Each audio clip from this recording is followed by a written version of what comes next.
Bienvenidos a mi podcast. Soy David Real y hoy tenemos el placer de tener con nosotros en la Sala Polisón de Burgos a Julio Ceballos para la presentación de su libro. Estamos aquí a escasos minutos, bueno, a escasa una horita de que llegue un montón de gente para conocer esta maravilla que nos regala este autor, el calibrador de estrellas. Además tengo el placer de presentar a un viejo amigo, ya podemos decir que somos sí, hombre, 7 años. Viejos amigos, ha llovido bastante. 7 años, sí.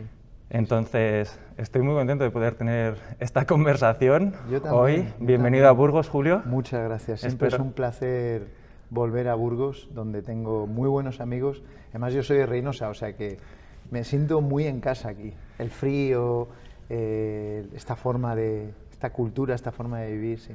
Entonces, te voy a presentar, Julio, y lo vamos a hacer de una doble perspectiva, desde tu perspectiva como autor, pero también desde el punto de vista cuando nos conocimos ya en el Camino de Santiago hace en 2018, 2017. 2018. 2018.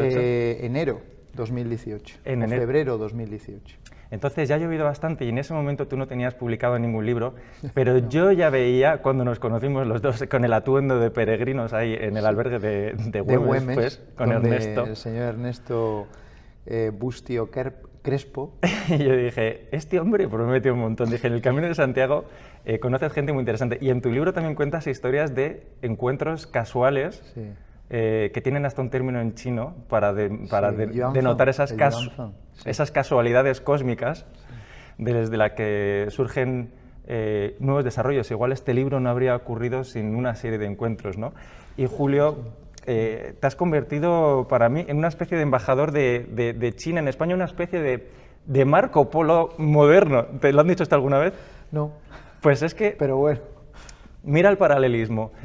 Tú ahora como una especie de traductor cultural de la realidad de China, traductor también comercial, económico, geopolítico, traes diferentes dimensiones, nos estás abriendo muchos los ojos y el apetito por conocer a esa especie de vecino que está ahí todo el tiempo y no le hemos prestado atención y de repente ha ido emergiendo hasta ser una realidad que sin prestar atención a ese aspecto de la realidad y del mundo no puedes entender el mundo. Y tú llevas 20 años viviendo en China, trabajando como experto en internacionalización, ayudando a empresas extranjeras a implantarse en China, a navegar una cultura que no es sencilla.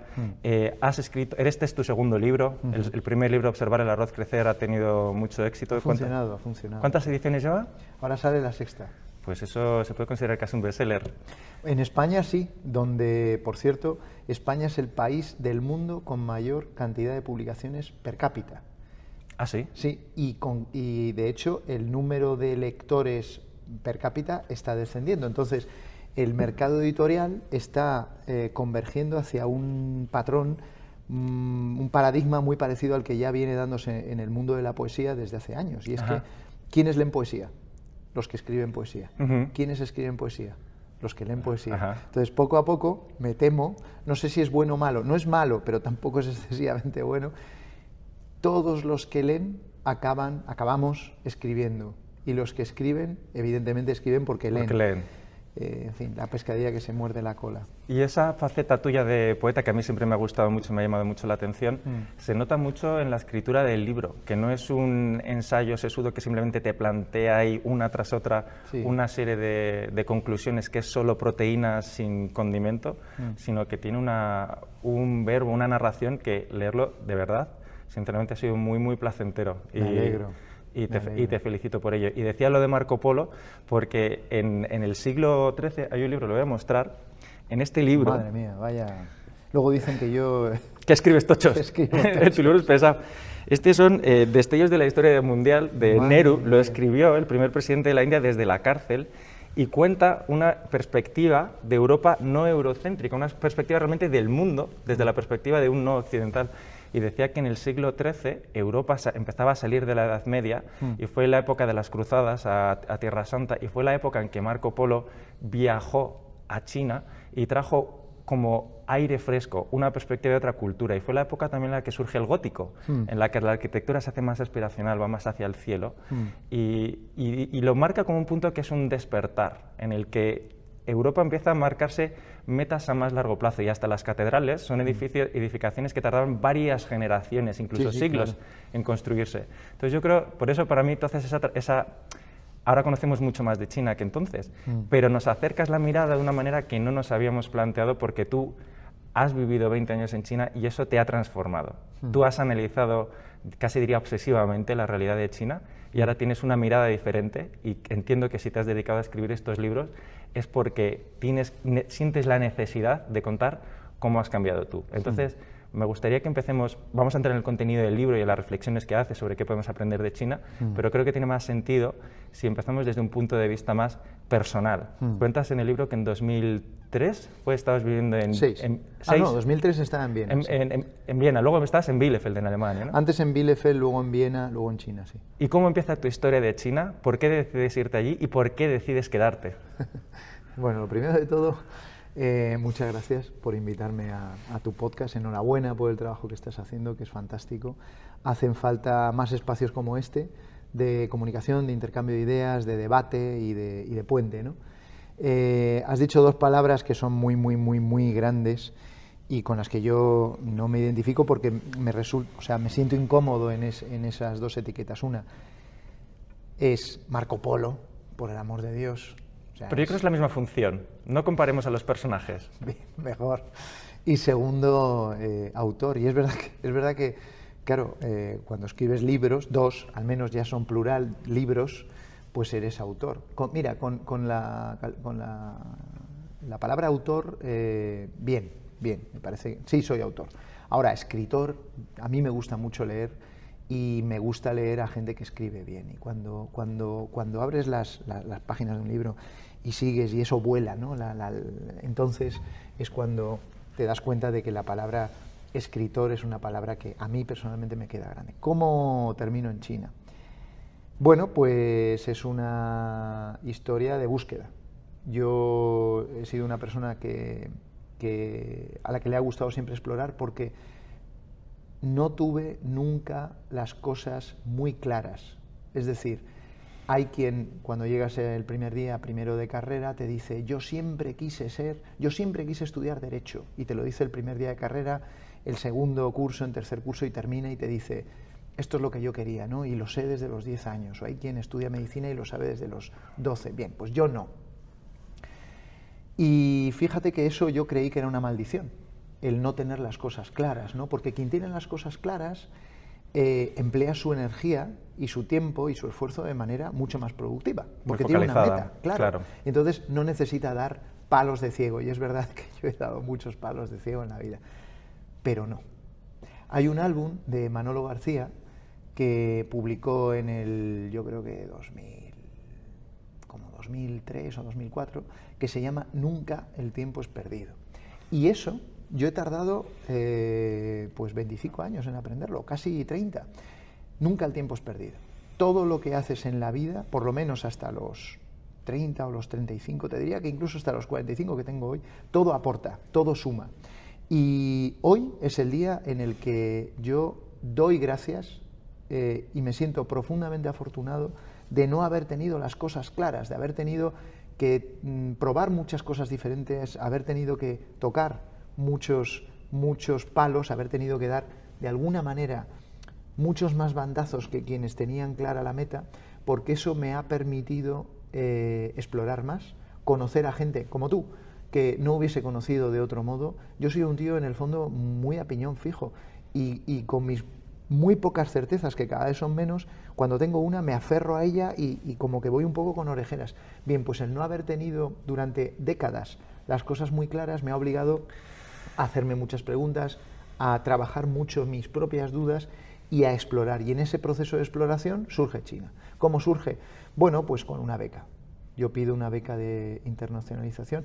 También hay que explicar que yo fui a Alemania a hacer una pasantía en un despacho porque a mí la carrera no me había gustado, la carrera de Derecho. En el despacho descubrí que la labor de un abogado, y lo siento por los abogados que nos estén escuchando, pero reduciéndolo, simplificándolo mucho y casi caricaturizándolo, consiste en, tú estás en una mesa, llaman a la puerta, abres, llega un señor con problemas de papel, con un problema que está documentado. Entonces, tú estudias ese papel, esos pliegos, esos documentos, y acudes al papel, hoy virtualmente, que son los códigos, a la jurisprudencia, que es papel, para estudiar qué solución dar a ese problema y cómo lo solucionas generando más papel. Ajá. Yo estuve un año y dije, esto me come el papel. Y a mí lo que me gusta, en el fondo, es esto. La interacción, las personas. La interacción, las personas, el tú a tú, la mirada, el trato, el negocio, el debate.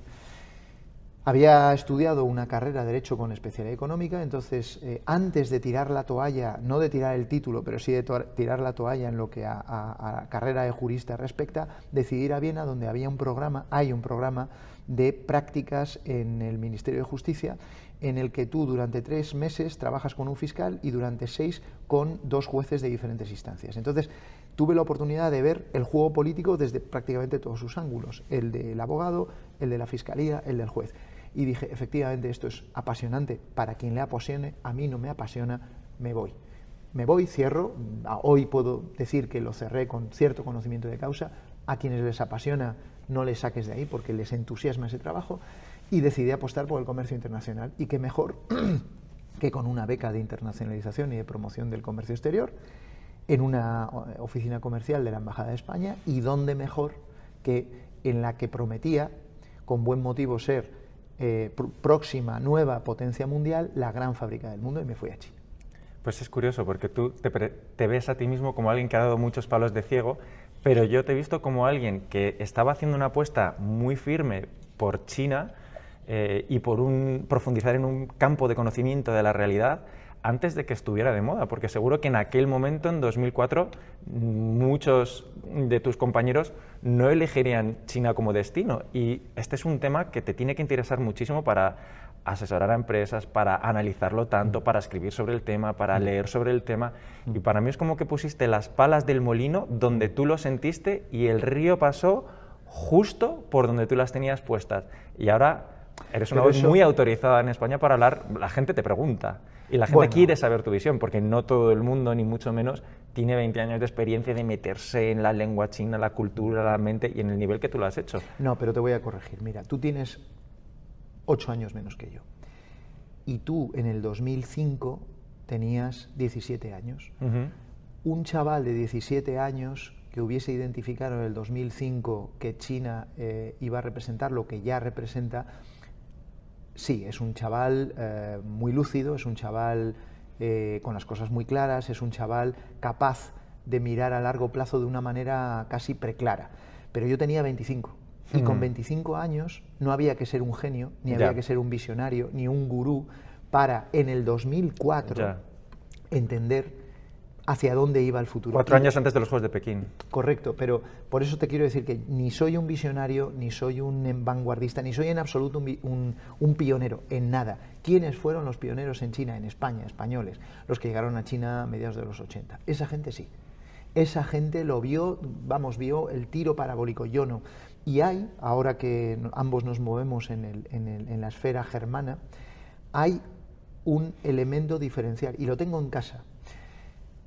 Yo trabajaba en Austria, en Viena, y por inercia iba muy a menudo a la Facultad de Derecho de la Universidad de Viena. Y en la tienda de la Facultad de Derecho de la Universidad de Viena vi una publicación que me llamó poderosamente la atención, que sí era preclara, ellos sí que eran preclaros, que se llama el Atlas de la Globalización, que publica Le Monde Diplomatique. Esa era creo que su primera edición, del año 2004, y yo me lo compré.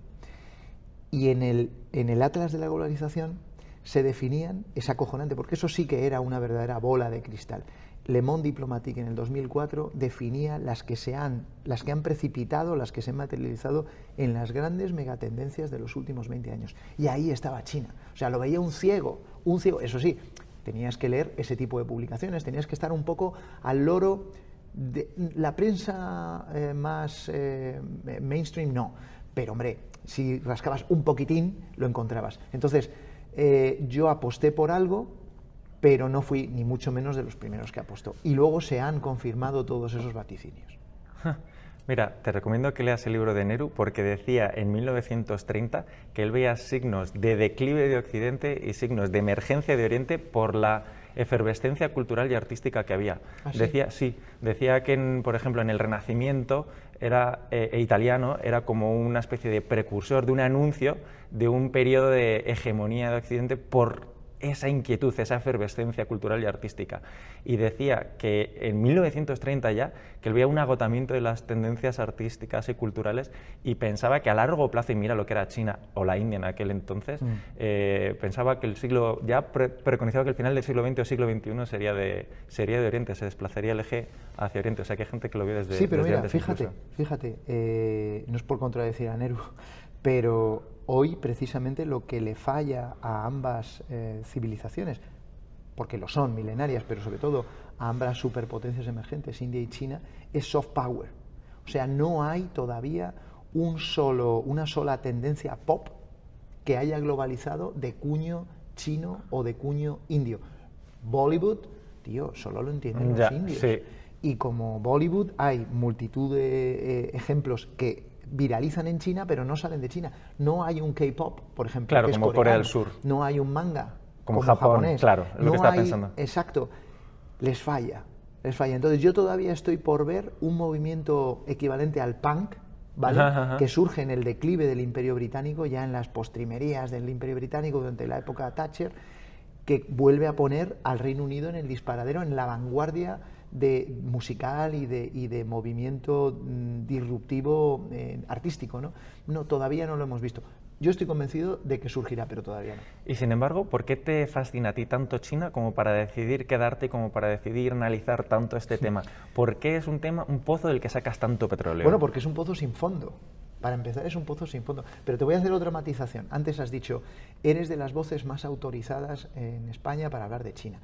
No. Te estoy inflando mucho el ego, tenemos que bajar. No es cuestión de inflar de verdad, no es una falsa humildad. Esto es como todo, desde fuera, si yo me pongo ahora a hablar chino, quien no habla chino dice, ¿Cómo habla? ¿Cómo habla? Pero yo, que sí... Sabiendo tus carencias. Claro, quien habla chino y quien chapurrea chino, que es lo que yo hago, sabe quién habla bien chino y quién no. Claro. Y no es una falsa modestia, es realmente el no sacar los pies del tiesto.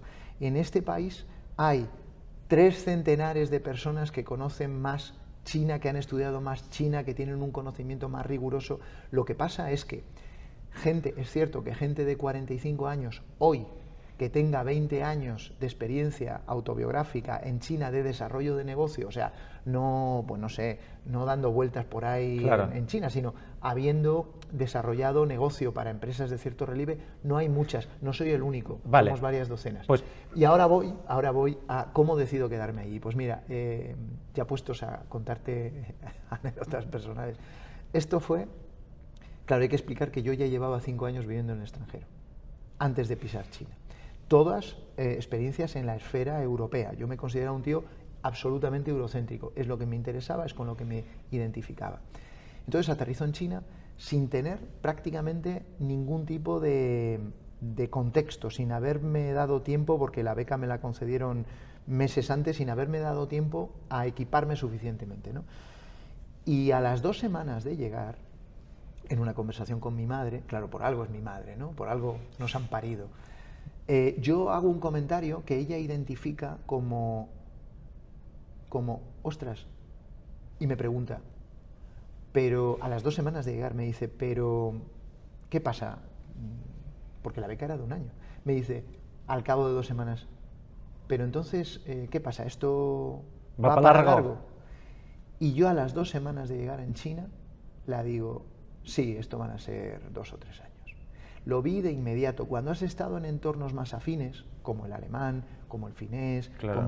como el austriaco, como el inglés, donde las curvas de aprendizaje son menores, claro, tú has subido el Aneto, claro. has subido el Teide y dices, y de repente ves el Annapurna y dices, esto es otro planeta. Esto son varias jornadas, el idioma, los códigos, las lógicas, las estrategias. Nunca pensé en ese momento, incluso a las 2 semanas de llegar, que yo me iba a quedar más de 3 lustros. Nunca. No sé, es más, si alguien me dice, te vas a quedar 3 lustros, hubiese salido corriendo. Ya. Pero no me quedé. Y sin embargo, tienes que tenerlo muy claro, tiene que ser un perfil muy concreto que vea la complejidad de esa sociedad, la complejidad de sus caracteres, lo cerrada que es, ¿no? Al final es una nación-civilización que ha estado encerrada por una muralla durante muchísimos siglos, que existía milenios antes de que naciera Jesucristo y ha estado sobre todo encerrada sobre sí mismo. Es un código tan cerrado que quizás por eso, esa sensación tuya de esto es muy complejo, esto da para mucho, pero si me dices que me quedo 15 años aquí, igual salgo corriendo, ¿no? Exacto. Bueno, en general yo creo que da vértigo, ¿no? Pensar en muy largo plazo. El vértigo de proyectarte algo que va a suceder en décadas vista, cuando sepas, cuando ya intuyes que tú vas a ser otro, que va a haber cambiado el mundo, que va a haber envejecido todo, incluido tú. Entonces, me preguntabas hace un momento, y es un pozo del que no dejas de sacar agua, pero por el amor de Dios. Yo empecé a escribir fruto de la pandemia, como este libro, como mi propia relación sentimental. Yo conocí a mi mujer durante la pandemia, en unas circunstancias cuando menos rocambolescas. Yo empecé a escribir a invitación de Vocento, y al cabo de un año y medio, cuando la pandemia y todo lo que la pandemia había puesto en marcha, pues ya empezaba a no tener actualidad y había cierta cansancio pandémico, me dijo el director del periódico: oye, pero ¿tú vas a seguir escribiendo sobre China? Y le dije: si es que esto es inagotable. Claro. Esto es inagotable. O sea, no solo es un motor inagotable de actualidad. Hace poco me decía un periodista, bueno, y Julio Ceballos nos viene a hablar de China, que está últimamente muy de moda. Y digo: prepárate, porque no vamos a quitarnos China de la actualidad y de los titulares, de la portada de los periódicos y de los telediarios el resto de nuestras vidas. Esto es una garantía, David. Vamos a seguir hablando de, yo más que el resto, porque yo soy un yonki de esa realidad. Y además es curioso porque por un lado estoy hasta la boina de hablar de China y de leer sobre China y de escribir sobre China, pero luego yo me voy con mi mujer a una librería y voy como un yonki allí a la sección de geopolítica, de historia, y busco lo último que han escrito otros en inglés, en alemán y en español sobre China. Porque es inagotable. Y además es un fenómeno y una realidad de una actualidad que no solo no remite, sino que no deja de incrementarse en todos los aspectos: en el cultural, en el artístico, en el geopolítico, en el deportivo, en el comercial, en el económico. Y es verdad que como no somos tantos los que nos significamos de alguna manera, los que le ponemos cara a ese puente, hay muchos más, somos miles. O sea, por China han pasado decenas de miles de españoles en las últimas 2 décadas. Ahora, que tengan 2 o 3 décadas de experiencia personal, no somos tantos. Y muchos, por la razón que sea, pues no lo comunican. Pues hablando de China y entendiendo su influencia cultural en diferentes ámbitos, igual nos adelantamos a ciertas tendencias de cómo va a ser el siglo XXI, de cómo es ya y de cómo va a ser el mundo. Dices que vamos a estar hablando de China de mucho tiempo. Y me interesa mucho, hablas mucho en el libro de qué podemos aprender de China, de cómo en alguna manera puede ser una espoleta de cambio, pero me interesa cómo te ha cambiado a ti, Julio Ceballos, como resultado de aprender esa lengua, de hacer esa inmersión tan brutal en esa cultura. ¿Eres la misma persona que eras antes? Normalmente no, cuando te zambulles tanto en una cultura, incluso cuando aprendes un nuevo idioma, tus procesos cognitivos, tu psicología cambia, tú no eres el mismo. Entonces, igual reflexionando sobre cómo has cambiado tú, podemos tener algunas claves de, no como en el libro lo conectas mucho, lo micro y lo macro, ¿no? Sí. Igual está relacionado. ¿Cómo te cambió a ti China? Pues mira, ha cambiado en multitud de aspectos, como no puede ser de otra manera, porque para poder vivir 18 años con una cultura tan diferente, tú tienes que adaptarte. La cultura no se va a adaptar a ti. Y hay 2 opciones: una que no es viable, que es permanecer 18 años en una cultura, en una burbuja de occidentalidad, donde solo se hable inglés, donde solo se coma la comida a la que estabas acostumbrado y donde solo te relaciones con otros expatriados, que digo que es inviable porque al final eso es totalmente insostenible, ¿no? Y además es muy poco gratificante. Y la otra opción es, efectivamente, hacer un esfuerzo no pequeño para asimilar muchas de esas costumbres, de esos horarios, de esos códigos, de esos ritmos, de esos gustos, de esas prioridades. No tienes que renunciar a tus valores. Yo he visto cómo gente en China, de todas las nacionalidades, extranjeros, de alguna manera han ido aparcando sus valores, y yo no lo he hecho. Mis valores son en lo esencial los mismos que aquellos que tenía aquel chaval de Reynosa que se fue para allá. Y hoy, por suerte, o por suerte, no, en realidad no es en absoluto desventajoso, hoy, cuando me encuentro en cualquier situación, reacciono como un chino. ¿Cómo reacciona un chino a cualquier situación? Exacto. La pregunta que me hago es, ¿cómo reaccionaría aquí un chino? Lo vimos la semana pasada, el apagón. A las 12:30 se va la luz, poco a poco, al cabo de cuarto de hora, 20, 30 minutos, empezamos a tomar conciencia de que esto es generalizado. Le está afectando no solo a este comercio, sino a toda la calle, a toda la ciudad, a toda la comunidad autónoma, a todo el país, a toda la península. Y cuando tomo conciencia de que, ostras, no hay luz y no sabemos por qué y nadie da muchas explicaciones, esto puede ir para largo, ¿no? Claro. Entonces, como chino, que soy en muchos aspectos, corro al supermercado. Yo tengo un bebé de 15 meses y corro a pertrecharme de agua. Vivo en un quinto, no hay agua, no hay luz, no hay agua porque las bombas no funcionan, leche para la niña, cereales, cosas no perecederas, etcétera, etcétera. Y me doy cuenta de lo que está sucediendo a mi alrededor. Yo no estuve aquí en la pandemia, a mí la pandemia me cogió en China. Entonces me perdí el tomarle el pulso a la sociedad cuando os encierra, ¿no? Y cómo se padeció. Y me alegro de no haberlo vivido aquí en primera persona, porque debió ser muy angustioso cuando en China, en el 2020, reinaba la normalidad. Pero aquí he estado, ¿no? Y claro, con los ojos de chino, que es lo que me ha dado China y estos casi 20 años allí, yo me di cuenta de que sí, los chinos se quejan, los chinos se quejan, pero antes de quejarse o mientras se quejan, ellos ponen los medios para protegerse. Y antes de sentarse y esperar a que venga la mano invisible del gobierno, que saben que está ahí y que funciona, ellos por si acaso toman medidas en términos individuales y familiares. Y llama a uno, llama a otro, oye, tienes esto, venga, tú traes esto, tú traes lo otro, y se preparan. Y a mí me llamó la atención poderosamente cómo, y hemos dado una muestra de civismo y de serenidad y de calma, no ha habido saqueos, no ha habido pillaje, no ha habido destrozos, fantástico, no se ha vandalizado nada. Ojo, si el apagón hubiera seguido durante la noche, ¿vale? Bien, pero a mí me llamó la atención esa calma chicha que parecía reinar, ¿no? Por un lado es bueno porque demuestra que hay confianza por parte de la ciudadanía en el gobierno y sus mecanismos para poner solución, pero por otro, ¿por qué habría de estar tranquila la gente? A priori no había nada, más allá de la confianza en que esto funciona, que dijese nos van a sacar de aquí, ¿no?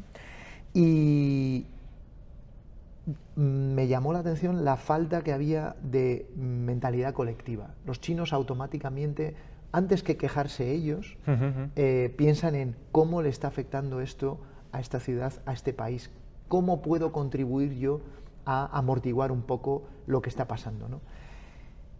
Eso que durante muchos años pensé, joder, yo no sé si voy a ser capaz de volver a adaptarme a España, a Europa, no sé si voy a ser capaz de volver.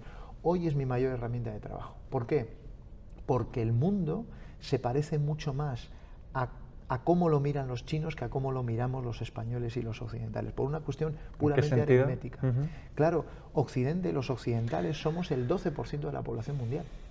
El otro 88% es no occidental y además, a menudo, no solo no occidental, sino emergente, en vías de desarrollo. Entender cómo tienen amueblada la cabeza los chinos es entender de manera asimilada cómo tienen amueblada la cabeza todo eso a lo que llamamos el sur global, que son el 80% de la población de este planeta.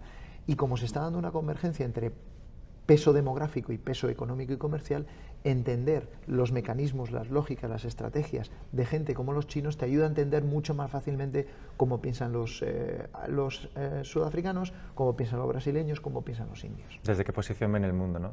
Exacto. Pues mira, voy cogiendo algunas cosas que estás diciendo ahora que están enlazadas con lo que dices en el libro, que son algunas cualidades del carácter o algunas inclinaciones de la psicología colectiva de los chinos que se expresan, o sea, en situaciones como un apagón o como una crisis, ¿no? Has dicho que se preparan, es decir, que son previsores, se anticipan a lo que puede pasar y, bueno, saben que el gobierno está ahí, puede intervenir o no, puede salir a ayudar o no, pero ellos, por si acaso, van preparándose.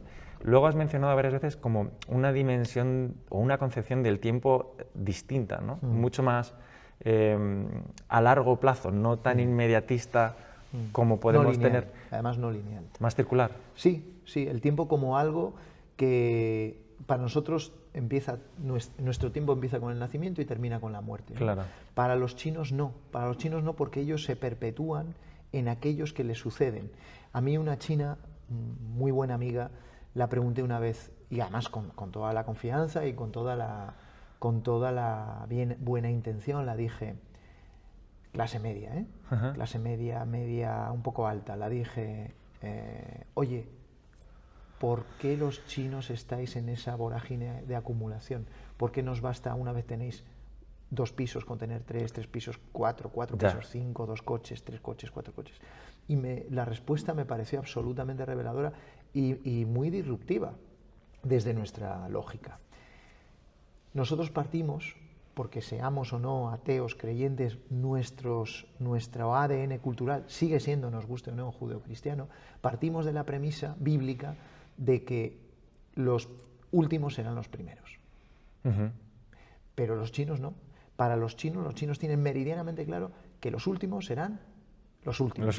Y los primeros serán los primeros. Y cuanto más acumules tú, más podrás legar a tus hijos. Claro. Y cuanto más acumules tú, más podrán legar tus hijos a tus nietos. Porque me dijo mi amiga, mira, vosotros creéis en Dios.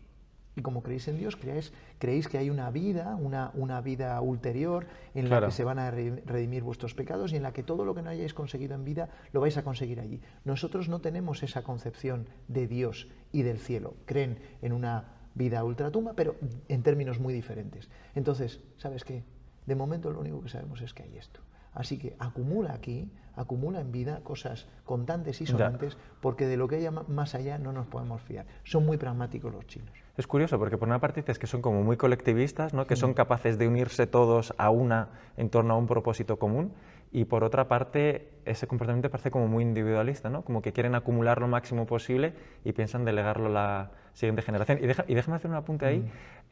Leí una teoría antropológica que me pareció que tenía sentido, era sobre Japón, que es la cultura que a mí me ha interesado y el idioma que he estudiado durante muchos años. Japón, de hecho, claro. Sí, estudiando esa lengua. Entonces ahí entiendo la complejidad de meterse en una cultura tan abstrusa, tan compleja, que esa mentalidad colectivista dice que venía del tipo de cultivos que tenían, que las civilizaciones que tienen cultivo de arroz son muy intensivas en mano de obra y requieren momentos de mucha coordinación en los que tienen que ir todos a la plantación, todos a una a la cosecha, mientras que igual, por ejemplo, los pequeños propietarios de huertas en España, los minifundistas, tienen su pequeño territorio y se organizan ellos toda la cosecha, es más gestionable por el tipo de cultivo. Entonces, hay un choque, ¿no?, entre las sociedades más individualistas, como las estadounidenses o las europeas, y las que son mucho más colectivistas, en el que es más importante que se anteponga el bien común, es decir, lo de todos, que la libre expresión individual. Yo creo que ahí hay un choque que culturalmente y es paradójico. Puede haber un conflicto grande. Y tú lo has dicho y yo entiendo que no se entienda, porque siendo como son una sociedad muy colectivista, que tiene el bien común, cuando un chino trabaja en primer lugar en su propio bien y en su propio beneficio y para ese afán, para nutrir ese afán de acumulación. Pero además sabe que está contribuyendo al proyecto común, al proyecto de Estado, a crear una nación, una China fuerte, próspera y segura. Pero con todo, y con eso y con todo, los chinos tienen la mentalidad de tonto el último, y corre y no mires atrás. Y si el de al lado se cae, mejor, porque ahí hay un competidor menos. Y les faltan muy a menudo esas herramientas, bueno, sencillamente, escrúpulos. No tienen ningún tipo de escrúpulos para, lo hemos visto, esos vídeos dantescos en los que una persona se tropieza en la calle y le atropella un coche y luego le siguen atropellando coches, uno encima de otro. Increíble. Y que la sociedad parece totalmente, ¿cómo se dice? Anestesiada. Insensibilizada, ¿no? Insensibilizada, incapaz de ir a socorrer. A mí me impactó muchísimo ver ese vídeo. ¿No? ¿Es real eso? Sí, sí, además suceden una y otra vez. O sea, qué locura. Es reiterado una vez al año, por decir algo, surgen este tipo de vídeos. Entonces, es la excepción, pero es una muestra de un patrón. Es un síntoma de algo. Sí, es un síntoma. Porque eso sería imposible en España. Es un síntoma que viene alimentado, muy difícil viene alimentado por tres motivos. El primero, porque los chinos están en una lógica de ultracompetitividad. Entonces, ellos ven al prójimo no tanto como un prójimo. De hecho, es curioso que utilice esta expresión, porque la expresión del prójimo, ellos se llaman, de manera coloquial, hermano, hermana, tío, tía, pero luego, excepto en los lazos del círculo de afectos más cercano, el desconocido no es un prójimo. Ya. Y ni el prójimo espera que le echen una mano, ni ellos están dispuestos a solidarizarse de manera empática. Pueden llegar a cotas de crueldad que a nosotros nos resultan absolutamente... De indiferencia, de falta de empatía abominables, sí, dirás, con un extraño. Pero bueno, si son la gran familia china, ¿no? Si son un país que se orienta... Es curioso cómo cuesta hilar esa falta de escrúpulos que tienen con el no es el prójimo, es el... Con un extraño, con un desconocido. Sí, hay otra palabra que ahora no, con la que no doy, pero es básicamente el compatriota, el vecino. No, luego me acordaré. Ahora no me acuerdo. Pero es los congéneres. Los congéneres. Aquellos con los que compartes algo tan básico como la naturaleza humana, ¿no? Y ellos son seres humanos y viven en el presente, en mayo del 2025, y están sujetos a las mismas leyes de la física y de la química, pero reaccionan de manera diferente ante los mismos estímulos. Se hacen preguntas diferentes a las que nosotros nos hacemos. Le dan soluciones diferentes a las preguntas que nosotros hacemos. Y ahora hilo con el libro, porque en un mundo cada vez más multipolar, muy competitivo, aceleradamente en transformación como en el que vivimos, nuestras herramientas, nuestras estrategias y las preguntas que nos hacemos y las respuestas que nos damos ya no son suficientes. No hay mejor estrategia competitiva que el aprendizaje. La mejor manera de competir, dicho en una frase, la mejor manera de competir es estudiar a tu rival, a tu competidor, y aprender de aquello que hace bien y también de lo que hace mal. Mira, esto les ha salido mal, no lo repliques, te puede salir mal también a ti. Yo, ¿por qué he escogido poner el foco en aquello en lo que los chinos aciertan? Bueno, porque la bibliografía en torno a aquello en lo que yerran es infinita y no va a dejar de crecer. Y cuando a mí la editorial me invita a escribir un segundo libro, primero, los mejores libros son aquellos que están dentro, o sea, que tú solo sacas, para los que no tienes que leer 20 volúmenes. Qué bonito, eso me encanta. No, es cierto.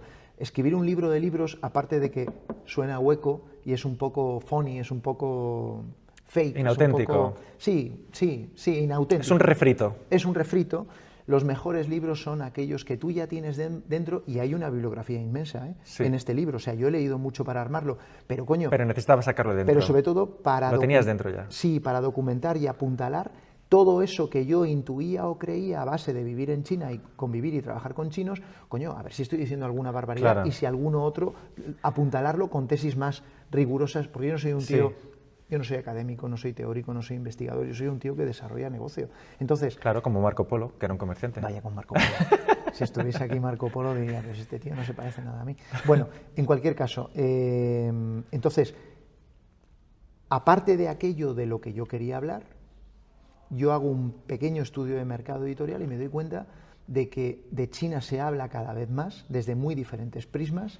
En mi primer libro yo ya repaso 88 diferentes ángulos de estudio de China y me doy cuenta de que sí, se estudia su historia, su política, su sistema económico, sus estrategias, vaticinios sobre futuro, presente, pero ninguno, hasta donde yo sé, no hay, sigue sin haber, ojalá haya más a futuro, manuales que estudien cuáles son las claves, las buenas prácticas que explican los grandes logros chinos, que los tiene.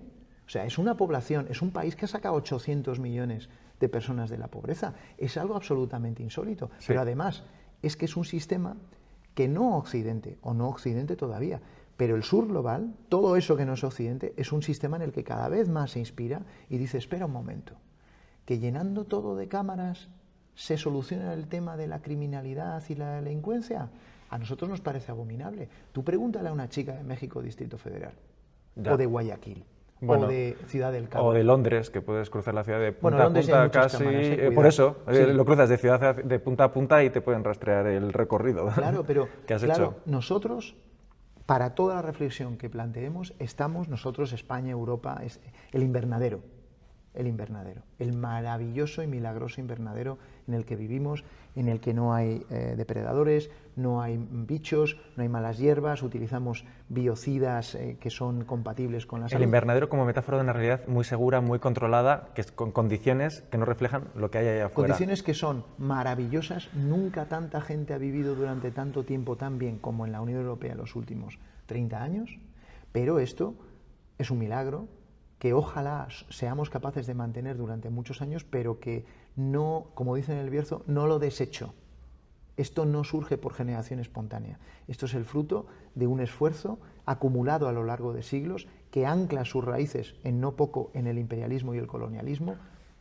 Buena parte de eso se explica así y que tenemos que ver cómo sobrevive. Y mi libro es un alegato a favor de la democracia. Yo creo que nuestro modelo es el más poderoso cuando es eficaz. Se ha demostrado benévolo, se ha demostrado útil, se ha demostrado eficaz siempre que ha sido capaz de adaptarse. Yo propongo 18 ideas compatibles con nuestro sistema, porque la premisa del libro es el modelo chino les sirve a ellos, del mismo modo que no les serviría al nuestro, pero no nos serviría a nosotros. Claro. Bien, entonces partiendo de esa premisa, yo he identificado 18 plugins, Exacto. y ahora hablamos de por qué el plugin, 18 plugins que pueden venir a perfeccionar nuestro modelo y a reforzar su competitividad. Sí, lo dices en el libro, ¿no? Que los chinos tienen esa capacidad de aprender de los demás, de imitar lo que funciona, de adaptarlo en tecnología, en comercio, en políticas económicas. Sin debates dogmáticos. Sí, o sea que por eso dices, no, plugin porque es algo que puedes instalar como una funcionalidad sin que no altera tu sistema operativo, ¿no? Sigues teniendo lo mismo. Y de la misma manera que ellos han aprendido mucho y tienen esa capacidad de corregir y mejorar su sistema constantemente y hacer esa autocrítica, quizás nosotros en Europa, en un momento en el que hablamos de algo más general y casi más, no sé si es político en el sentido de partidos, pero que la democracia liberal como la conocemos está en un momento de crisis y cuestionamiento, ¿no? Claro. Esto me lo decía esta mañana cuando le decía, oye, ven a la conferencia de Julio Ceballos esta tarde, dice, qué interesante, decía, y ella es una demócrata convencida, pero dice, también lo soy yo. Y dice, llego a plantearme a veces, y en lugar de tener tantos partidos que están a la gresca, que es tan cortoplacista, que son tan incapaces de abordar realidades y problemas que tenemos de manera coherente y a largo plazo y conseguir grandes objetivos, un gobierno como el chino, claro, yo no lo quiero para España, pero es envidiable las cosas que consiguen, el éxito que ha tenido en las últimas 4 décadas, la continuidad que pueden dar la continuidad y que pueden plantearse metas muy, muy grandes. Entonces, 50, 100 años quizás vista. Uno de los mayores problemas que tiene, y este es mi ámbito más de innovación política y democrática, ¿no? La democracia es la dificultad de unir en torno a propósitos comunes, trascendiendo esas diferencias. Es más difícil conseguirlo de manera democrática, con un sistema de gobierno autoritario es así y esta línea se sigue, no hay debate.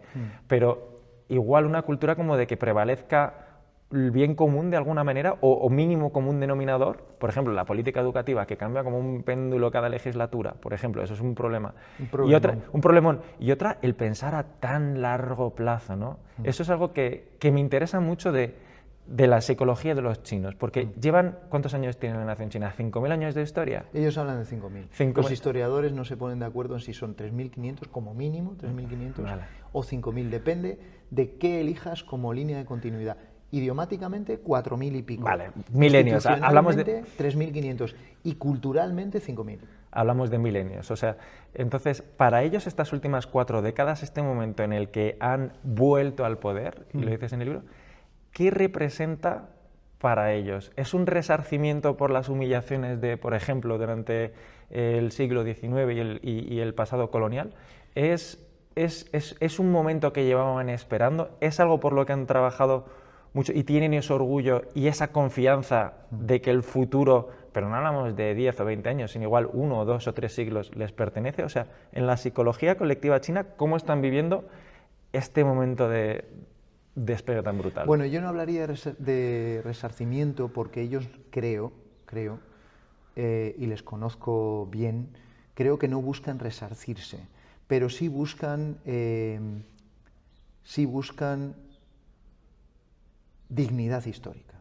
Es decir, buscan que el mundo reconozca sus méritos, reconozcan el esfuerzo, porque nadie les ha regalado nada. Has dicho, estaban esperando. No. Los chinos no esperan. Los chinos tienen un plan, no se detienen y no esperan. Las cosas no suceden por generación espontánea. Hablamos muy equivocadamente del milagro chino, como si los últimos 4 décadas de crecimiento económico galopante hubiese sido algo azaroso, fruto de la suerte, de la casualidad. En absoluto. Todo se explica gracias a la planificación estratégica, el esfuerzo y la apuesta obsesiva por la educación y la tecnología. Pero lo que sí que quieren es, ellos son muy conscientes, probablemente sea el pueblo de la Tierra más consciente de quién ha sido, de cómo se explica lo que han sido y su gloria pasada, todos sus logros a lo largo de la mayor parte de la historia. Ten en cuenta que sean 3.500 o 5.000, pongamos que son 3.500, a lo largo de la mayor parte de esos 3.500 años, China fue primera potencia mundial. Exacto. Y pasaron no solo de jugar en Champions, sino de ganar sucesivamente la Champions durante siglos, a caer a tercera regional. Claro. Bien, llevan 100 años trabajando en recuperar esa posición central en el tablero. Y es central porque sabes que ellos, esto es un cliché, pero es importante, es paradigmático, los chinos no llaman China a su país. China es como le empezaron a llamar los misioneros que llevaban a China, y como estaba la dinastía Qin, el país de los Qin, China, pero ellos le llaman Zhongguo. País del centro, ¿no? El país del centro. Entonces, ¿qué quieren? Volver a recuperar la posición central en el tablero geopolítico, que no solo les corresponde históricamente, sino que además merecen, porque su peso económico, comercial, geopolítico y cada vez más cultural, artístico, deportivo, lo justifica. Qué curioso, en japonés se escribe también así, el país del medio, Chugoku. Claro, porque se escribe igual. de Sí, hecho, bueno, porque la sabes que experiencia los caracteres son importados, son chinos, sí, claro. Son y por ejemplo, vamos a aplicar estos plugins en ejemplos prácticos. ¿Cómo ven los chinos o el gobierno chino un problema como el cambio climático y todas las disrupciones climáticas? Algo, una amenaza, digamos, a largo plazo, una tendencia global que no pueden resolver solos, únicamente ellos, solos, sí.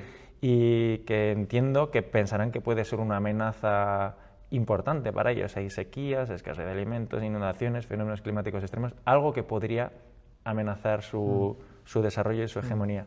¿Cómo abordan ellos? ¿Cómo piensan un tema como este? Igual es algo muy específico, pero yo te lo lanzo. No lo es, no, que va. Y además, mira, no hay un solo problema, una sola tara, una sola imperfección del modelo chino que haya identificado Occidente, que China no haya identificado ya y que está intentando atajar.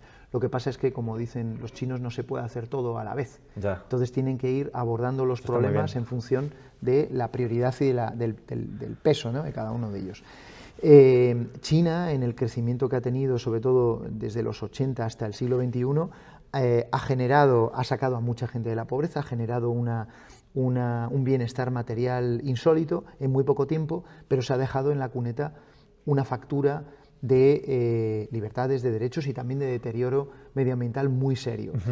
Ellos lo saben, lo tienen identificado y de hecho llegaron a vivirse situaciones dantescas, precisamente estando yo en China ya en la primera década de los 2000, en los que los niveles de contaminación atmosférica en muchas de las ciudades chinas eran tan malos, cuadruplicaban el umbral que señala la Organización Mundial de la Salud como niveles de partículas en suspensión nocivas para la salud, tan nocivas como mejor no salgas a la calle. Están corrigiéndolo.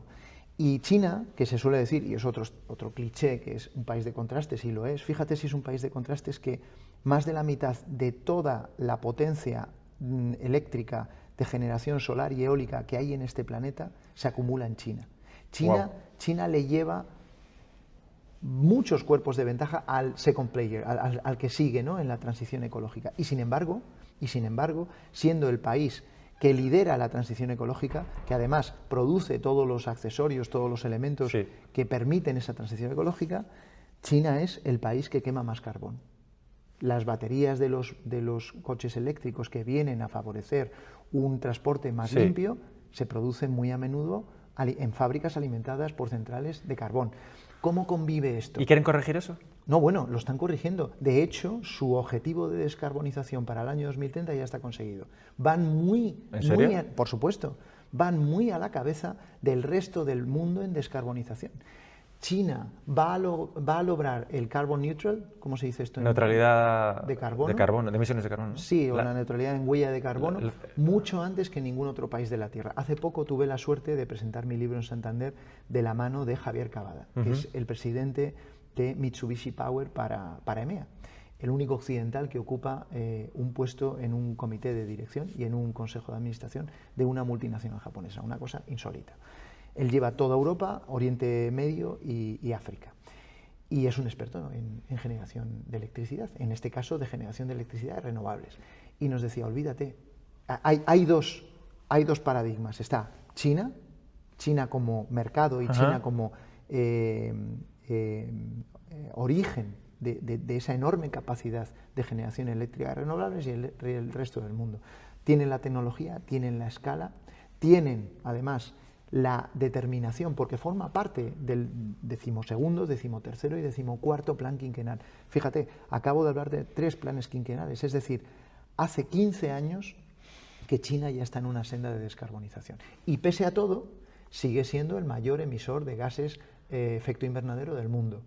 Pero si lo llevas a escala per cápita, un chino contamina per cápita mucho menos, infinitamente menos que un español. Ya, mira, yo me he leído los policy briefings, como los planes quinquenales de los planes de Xi Jinping a largo plazo y los de la Comisión Europea, por curiosidad, por ver cómo es la escala temporal en la que piensa. Y tengo que reconocer que me resultaba muy inspirador la ambición de las metas que se planteaban, disminuir en porcentajes enormes la pobreza rural, o descarbonizar en cantidades enormes, o potenciar a China como un líder tecnológico en todas las industrias de vanguardia, y con planes muy concretos que luego lo van implementando y renovando cada 5 años, mientras que vea que los de la Comisión Europea son planes, es más reactivo, es más como a corto plazo. Y luego tiene una carga moral mucho más importante, tiene un lenguaje moral. ¿La Unión Europea? No, la de China. La de China. Tiene un lenguaje moral más, ¿no? Como habla de una nación virtuosa, de una nación trabajadora. Bueno, sí, en esos términos. No sé si es una especie de sermoneo, pero eso no sería muy normal ponerlo en el lenguaje político de las directrices de la Comisión. Es como que promueve una serie de valores, una especie de virtud pública. La Unión Europea se asienta sobre unos valores que son los nuestros, que son muy legítimos y de los que estamos muy orgullosos, y lo que pasa es que sus valores nos resultan extraños y son igual de legítimos, ellos están igual de orgullosos de esos valores que nosotros. De hecho, fíjate, decías antes, los chinos se sienten muy orgullosos, absolutamente. O sea, el emblema rojo con las 5 estrellas que representan la grande, el Partido Comunista Chino, y las otras 4, las grandes masas, la masa proletaria, la masa intelectual, la masa militar y la masa campesina, los chinos, y decir los chinos es siempre un error, porque estás hablando de 1.420 millones de personas, pero se puede decir que en general los chinos, el 95% de los chinos, se sienten profundamente orgullosos de lo que su país ha logrado bajo ese emblema, el del Zhongguo Renmin共和国, la República Popular de China, y lo que ese gobierno les ha llevado, les ha conducido y cómo les ha guiado hasta estos logros y hasta este nivel de prosperidad en el que están ahora. No es un sistema perfecto y se deja, ya digo, un montón de cosas a un lado, pero precisamente el ejercicio que yo propongo es a través de plugins. Un plugin es a la piel lo que una pegatina, es decir, no es un tatuaje, no es un tatuaje, es una pegatina, te la pones y te la quitas, te la pones y te la quitas.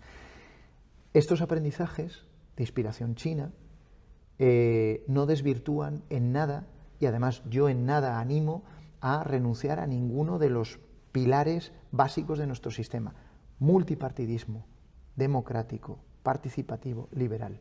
Ellos tienen un sistema que es de partido único, comunista, no participativo. Bien, el mío no es un debate ideológico, ni siquiera geopolítico, pero sí que propongo, vamos a inspirarnos en fórmulas que a ellos les han resultado eficaces, que además no son exclusivamente chinas, porque cuando las analizas te das cuenta de que son todo, además, fórmulas muy poco modernas, son cosas tan antiguas y tan rancias como el esfuerzo, el afán de superación, la meritocracia, la lectura, apostar por la educación, el largoplacismo, la planificación estratégica. Coño, es que esto tiene ya unos cuantos siglos y además son esas fórmulas, no otras, son esas fórmulas las que explican que Europa haya liderado el mundo durante 500 años. Esto tampoco fue un milagro, fruto del azar. Del azar fue que llegásemos a América cuando pensábamos llegar a las Indias, ¿no?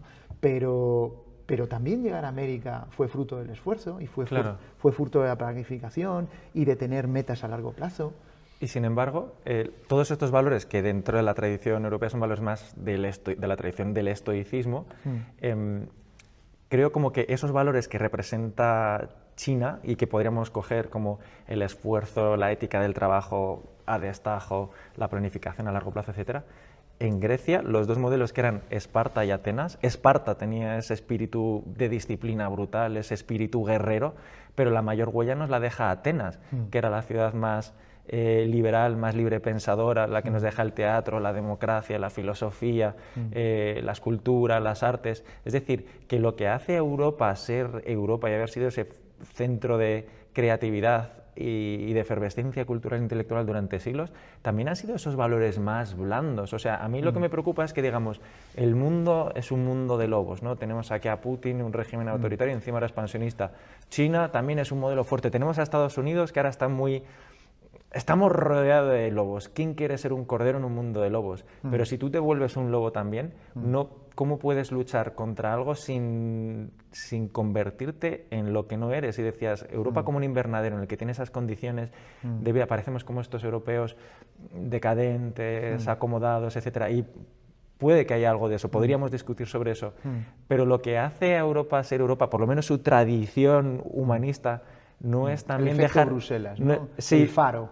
Pero no es dejar también ese espacio para la cultura, para las duda. artes, para el humanismo, para el encuentro con el otro. Para la creatividad. Esos valores que son inútiles, que no... Porque, ¿cómo trabajan los chinos? Yo los chinos que he conocido en Japón, yo nunca he estado en China, pero en Japón los chinos vivían para trabajar, dormían 3 horas al día, tenían 8 horas de trabajo, igual iban 6 o 8 horas a la escuela de japonés, trabajaban unas 3-4 horas haciendo la tarea, trabajaban otras 8 horas en la fábrica de tofu, de lo que fuera, y dormían 3 o 4 horas.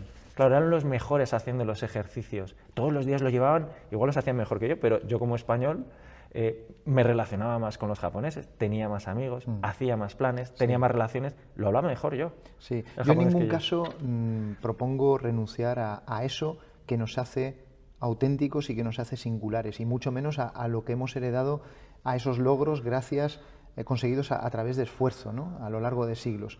Creo que la transparencia, la fortaleza de la sociedad civil, la creatividad, la innovación, el pluralismo, también nuestro estilo de vida, ¿no? El no poner el trabajo por encima de cualquier cosa, eso es irrenunciable.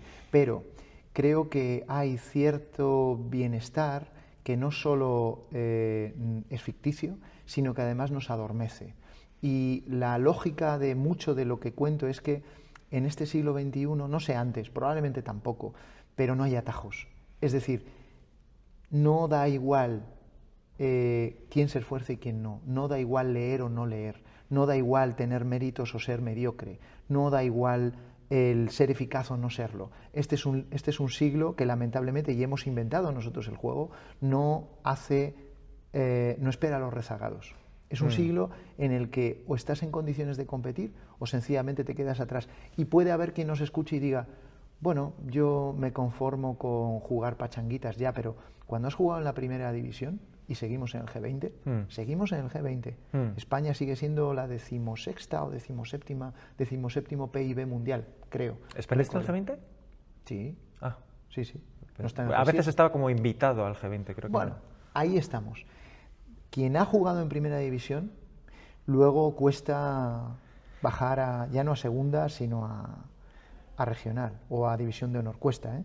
Y, y no podría ser un momento del desarrollo que está viviendo China, porque dices en el libro que el momento que España vivió en los años finales de los 60, los años 70, un momento de crecimiento de un 8% al año, la generación de mi abuelo, de tu abuelo, que vivieron para trabajar, para sacar adelante a los hijos, para darle unas oportunidades que ellos no tuvieron. Ese es el caso de mi familia. Mi abuelo trabajaba en la mina, mi abuela era peluquera y sastre, mis padres fueron a la universidad los dos y también tuve yo esa oportunidad. La misma historia. Y la de millones de españoles. Y dices, y es que eso mismo 20 o 30 años, 20 años después, lo han vivido los chinos. Los chinos de hace 20 años eran esa generación que trabajó a muerte cuando llega un montón de capital, de fábricas de crecimiento industrial, pero ahora que va creciendo la clase media china y que, ya hay chinos millonarios que yo, confírmame tú si es así o no, que se construyen réplicas de la Torre Eiffel, réplicas del Capitolio, que tienen esos caprichos extravagantes de millonarios.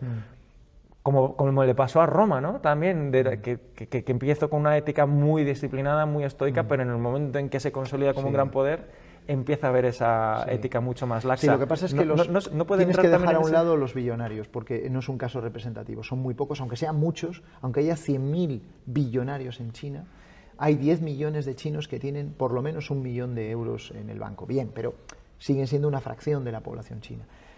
Incluso esos que tienen mucho dinero, la sociedad penaliza mucho a los que abrazan la vagancia, la pereza, el laissez-faire, ¿no?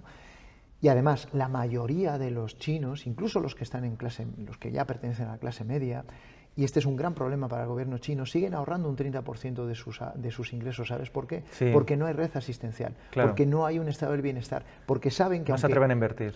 Bueno, invierten, y muchos de ellos invierten en bolsa y tienen su patrimonio inmobiliario, pero lo que quiero decir es que no se acaban relajando, no pueden decir, bueno, pues hasta aquí yo ya me planto. ¿Por qué? Porque la historia les ha demostrado que en China puede pasar de todo, porque sus familiares les azuzan para que sigan produciendo. Y tercero, porque no hay un sistema de estado del bienestar suficientemente armado como para que digan, mira, yo ya tengo la despensa llena y a partir de aquí que tire el siguiente. Y además, es que es cierto, la pandemia se lo mostró. Para muchos chinos de menos de 40 años, la pandemia fue el primer momento en el que se dieron cuenta de que en muchos aspectos sí, el gobierno va a estar allí, pero dependen solamente de sus propios recursos. Gracias, Julio. Vamos acercándonos a la conclusión de la conversación. No nos hemos pasado, no pasa nada, vamos a pasarnos un poquito. La verdad es que la conversación es una pasada, así que boom, boom. ¿Realmente podemos estar tan seguros de que el siglo XXI va a ser el siglo de la hegemonía de China? Hay quien lo cuestiona. Y me acuerdo, en Japón, en los años 80, iba una curva de crecimiento que parecía que iba a desbancar a Estados Unidos. Sí. Y bueno, Estados Unidos se encargó de que no fuera así, ¿no? Por los acuerdos de Plaza, les obligó a revalorizar su moneda, perdieron mucho en exportaciones, se generó una burbuja inmobiliaria en el país y en el 91 tuvieron esa crisis económica y nunca llegaron a sobrepasarlo. También China tiene muchas debilidades estructurales, ¿no? Muchas. Una crisis inmobiliaria, una crisis económica, una crisis de las provincias, un 18% de desempleo juvenil, una crisis demográfica brutal que va perdiendo 2-3 millones de habitantes por año. Hay quien dice, bueno, Alicia García Herrero lo mencionaba en una de las... orgullosa burgalesa y de las mejores analistas que hay en España de Asia y del fenómeno chino. Es una pasada. Tuve la suerte de poder entrevistarla junto a Ignacio Alfayate y Nicolás Correa, representante en China, que dice que a finales de siglo la población de China será menor a la de Estados Unidos. Bueno, no, a finales de siglo las peores proyecciones hablan de que China va a tener 700 millones de habitantes, el doble de la de Estados Unidos a finales de siglo.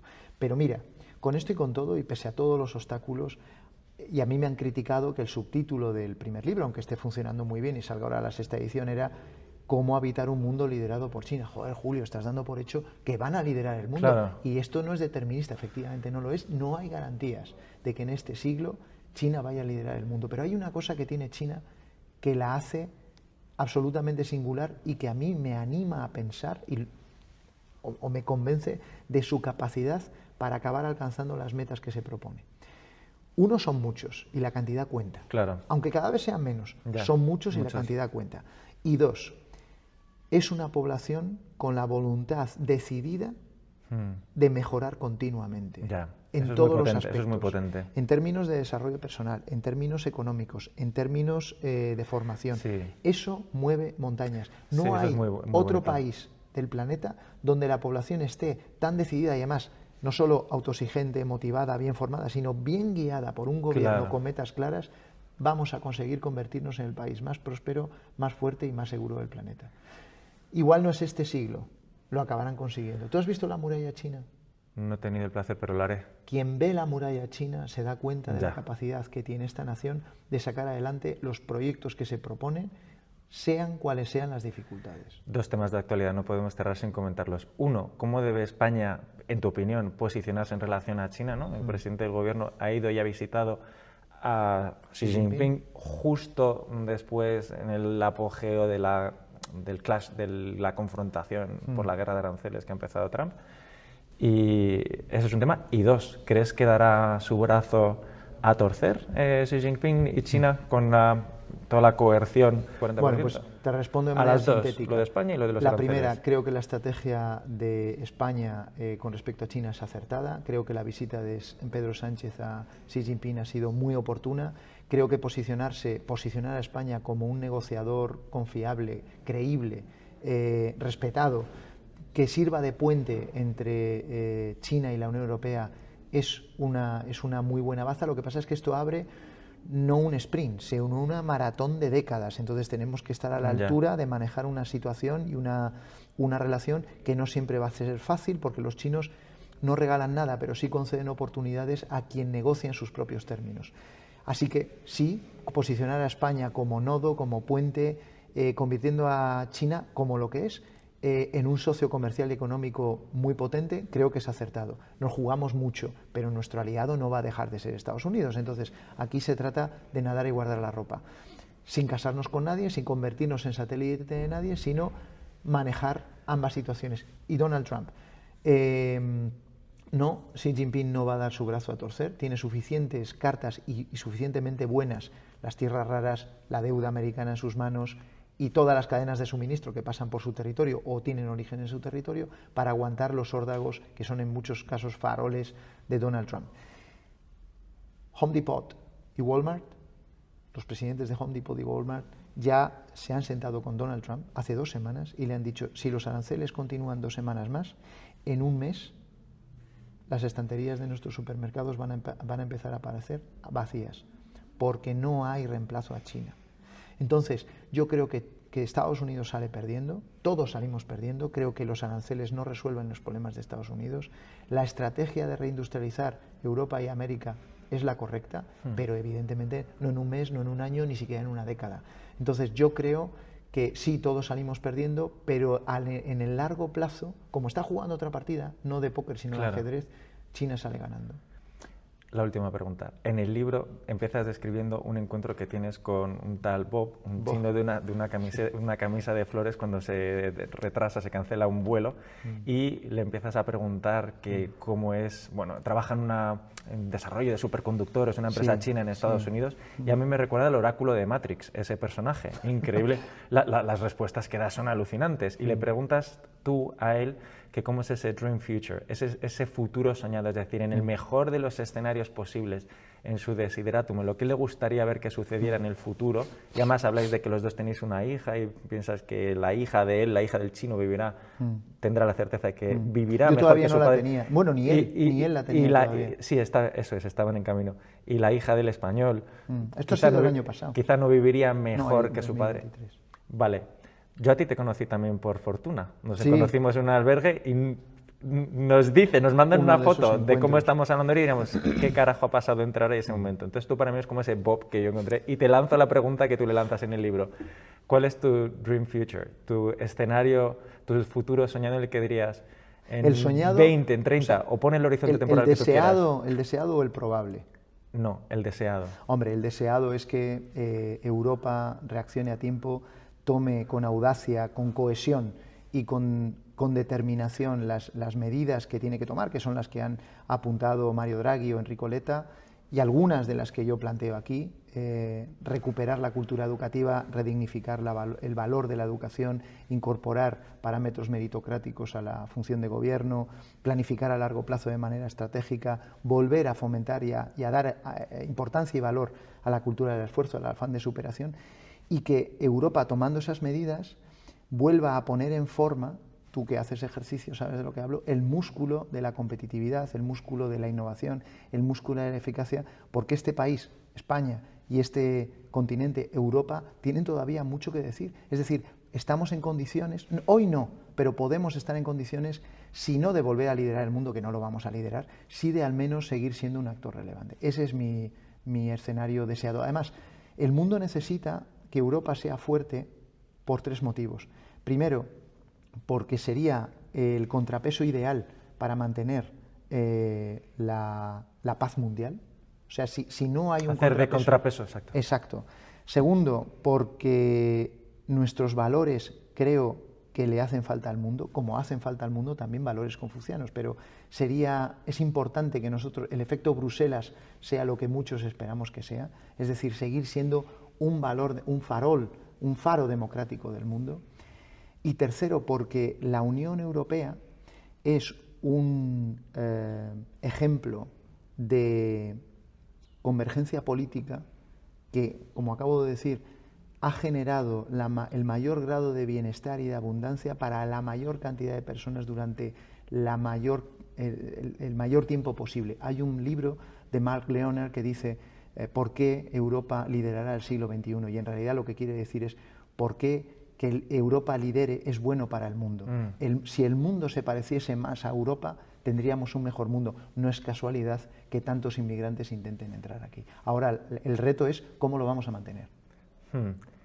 Se me queda corta la conversación y es verdad que el tema de China es un pozo inagotable, porque es un espejo en el que nos miramos. Dices que el mundo sería mejor si se pareciera más a Europa.